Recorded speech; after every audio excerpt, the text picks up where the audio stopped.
Hello guys, after a long time, काफ़ी दिनों के बाद हम फिर से मिल रहे हैं। तो आज हम स्टार्ट करने वाले हैं section 26 of Indian transfer of property act 1882। देखो, ट्रांसफ़र ऑफ प्रॉपर्टी एक्ट का जो कॉन्सेप्ट है, ठीक है, इसमें आपको बेसिकली समझना क्या है कि कोई भी प्रॉपर्टी होगी, चाहे प्रॉपर्टी मूवेबल होगी या इमूवेबल होगी, और प्रॉपर्टी का होगा क्या, ट्रांसफ़र। एक पर्सन से दूसरे पर्सन के पास प्रॉपर्टी जाएगी। तो प्रॉपर्टी जाएगी तो उस पर कुछ कंडीशंस भी लगती हैं और कुछ कभी कभी बिना कंडीशंस के दी जाती हैं। तो जैसे हमने सेक्शन 25 में हमने ये डिस्कस किया था कि कंडीशंस कौन कौन सी तरह की हो सकती हैं। एक तो कंडीशन ट्रांसफ़र के टाइम पे लगे, या ट्रांसफ़र से पहले लगे, या ट्रांसफ़र के बाद लगे। तो कंडीशन 3 तरह की होती हैं और तीनों कंडीशन का फुलफिल होना कंपलसरी है, ठीक है।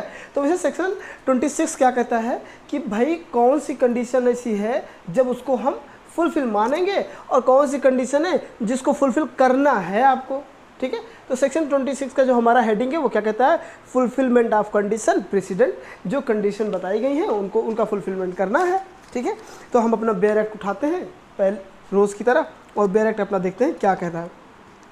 Where the terms of a transfer of property impose a condition to be fulfilled before a person can take an interest in the property।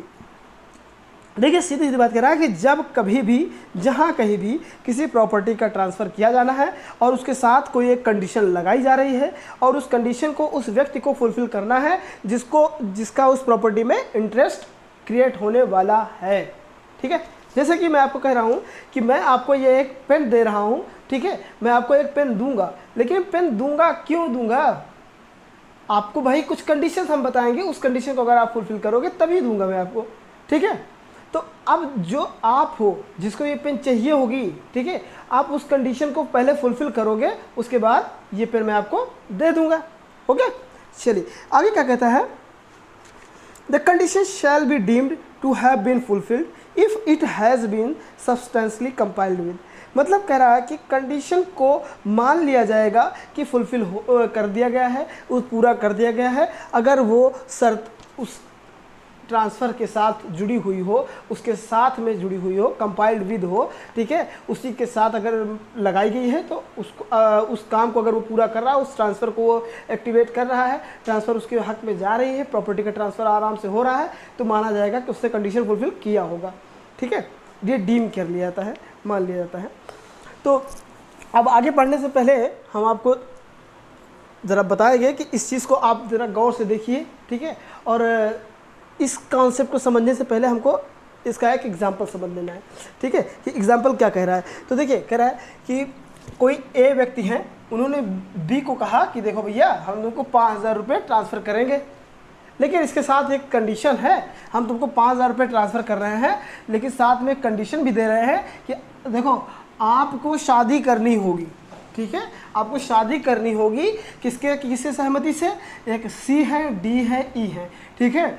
ये मान लो बुआ जी हैं, ये फूफा जी हैं और ये उनके फूफा जी के भाई साहब हैं। तो उन सबसे तुमको सहमति लेना है, क्योंकि भाई शादियों में बुआ फूफा ज़्यादा नाराज़ होते हैं ना, तो इनको मना के रखना है आपको कि बुआ और फूफा नाराज़ ना हो, उनके घर वाले भी नाराज़ ना हो, कोई पंगा ना खड़ा हो। तो इसलिए आपको इन सबकी सहमति से भाई आपको शादी करनी है, उसके लिए हम आपको 5000 रुपये देंगे।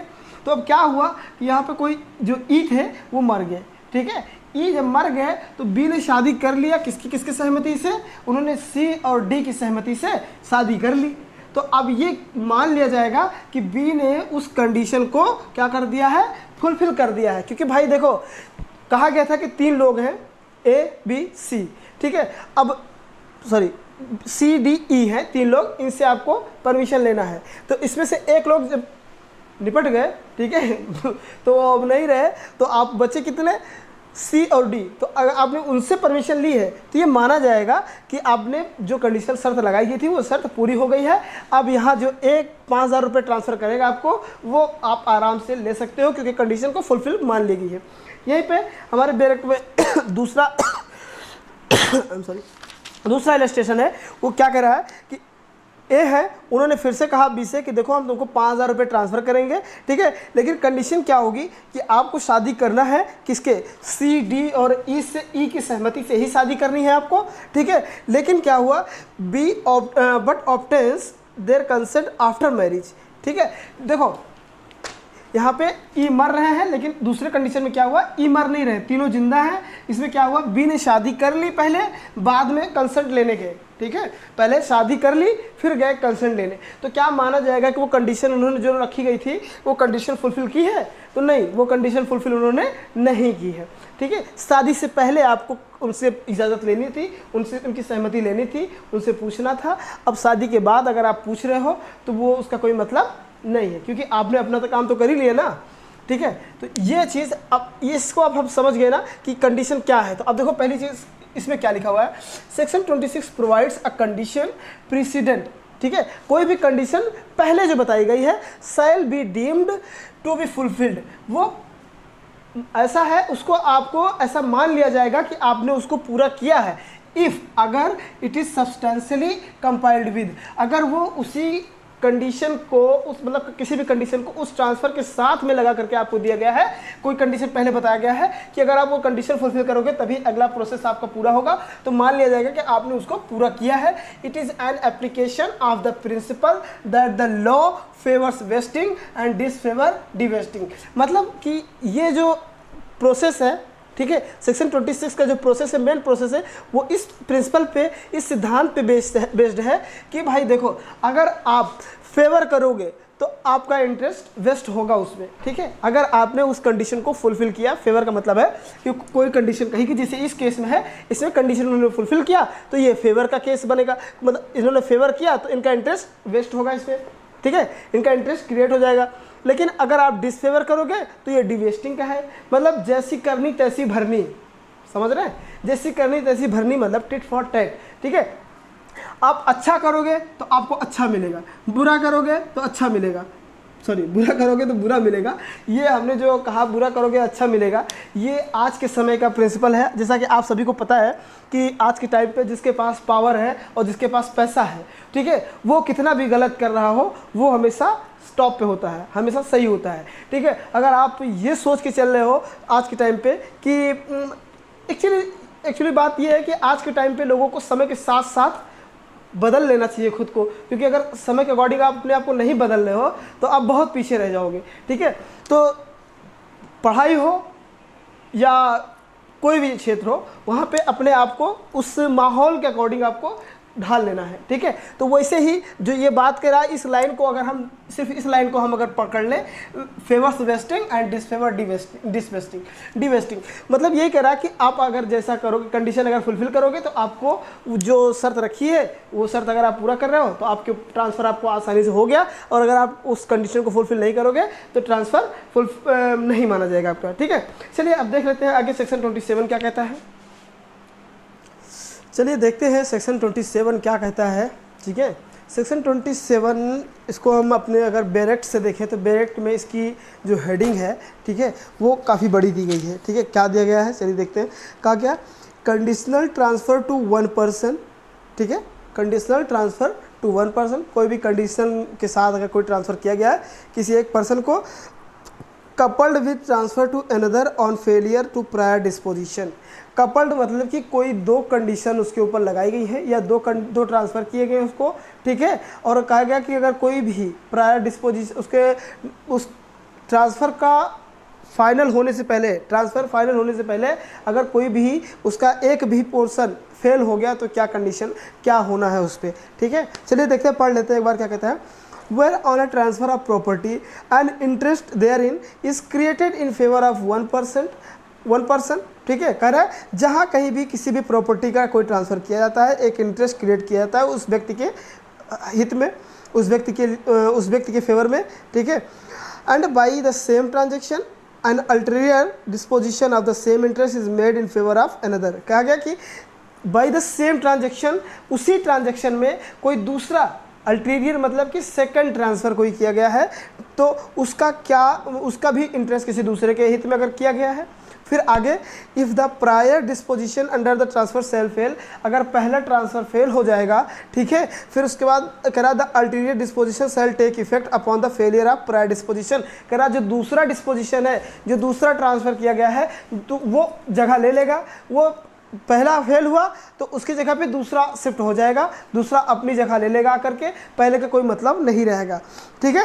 करा ऑल्दो द फेलियर में not have occurred in the manner contemplated by the transferor, करा कि फेलियर मतलब उस तरीके से नहीं हुआ हो जैसे कि ट्रांसफरर ने बता रखा हो कि भाई देखो इस तरह का फेलियर नहीं होना चाहिए, नहीं तो माना नहीं जाएगा, नहीं तो हम उस फेलियर को फेलियर नहीं मानेंगे, बल्कि हम क्या मानेंगे, ब्रीच ऑफ कॉन्ट्रैक्ट या फिर जो भी हो वो मान लेंगे हम, ठीक है।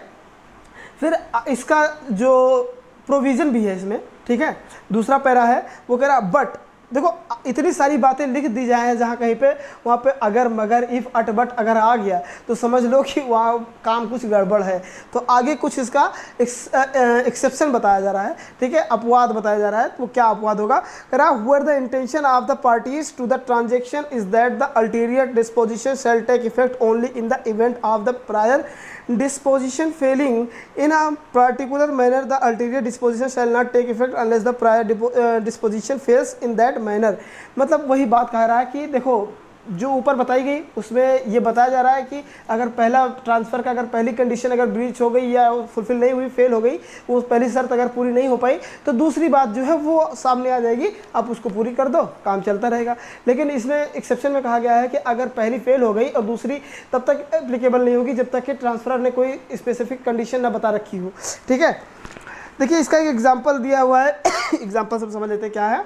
ए ट्रांसफर्स ₹500 टू बी, ठीक है, ए ने बी को 500 रुपये ट्रांसफ़र किया on condition that he shall execute a certain lease, मतलब इस शर्त के साथ कि वो एक लीज क्या करेगा, एग्जीक्यूट करेगा, ठीक है, कुछ स्पेसिफिक। तो जो दूसरा जो इलस्ट्रेशन था उसमें लीज एग्जीक्यूट करने की बात कर रहा था, ठीक है। तो अब हम पहले इसको समझ लेते हैं कि कहना क्या चाह रहा है।